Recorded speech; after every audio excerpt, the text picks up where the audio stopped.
جی viewers, آج کی video میں بات کریں گے کہ کیسے ہم اپنے بچوں کو اپنے خاندان کے ساتھ جوڑ کے رکھ سکتے ہیں، اور ایسا کون سا عمل ہے جو بچوں کی پرورش کے لیے بڑا ہی شاندار ہے،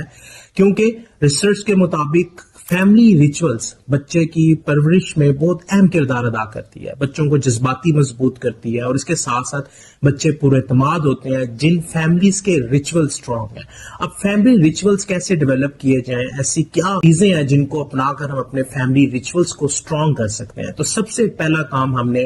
بانڈنگ کے لیے کرنا ہے، تعلق کے لیے کرنا ہے۔ فیملی کے تعلق کو مضبوط کیسے کیا جائے، کیونکہ آج کے دور میں ہم لوگ بہت زیادہ مصروف ہیں، موبائل فون کا استعمال کرتے ہیں، سوشل میڈیا پر مصروف ہیں، بچے بھی سوشل میڈیا کا استعمال کرتے ہیں، جس کی وجہ سے فیملی کی بانڈنگ کمزور ہو جاتی ہے۔ ہم ایک ساتھ ایک مقصد کے تحت روزانہ کی بنیاد پر نہیں بیٹھتے، اور ہم ایک ایسے وقت میں جہاں پہ ہم سب فیملی والے بیٹھے ہیں اور اس میں موبائل فون کا استعمال نہ ہو، سب ایک مقصد کے تحت جمع ہو، بات چیت کریں، ایسا بہت کم رہ گیا ہے۔ سو ہم نے اپنے فیملی ریچول میں سب سے پہلے اس بات چیت کے کلچر کو فروغ دینا ہے، جس میں جو بات چیت کا وقت ہے وہ ڈیوائس فری ہونا ہے۔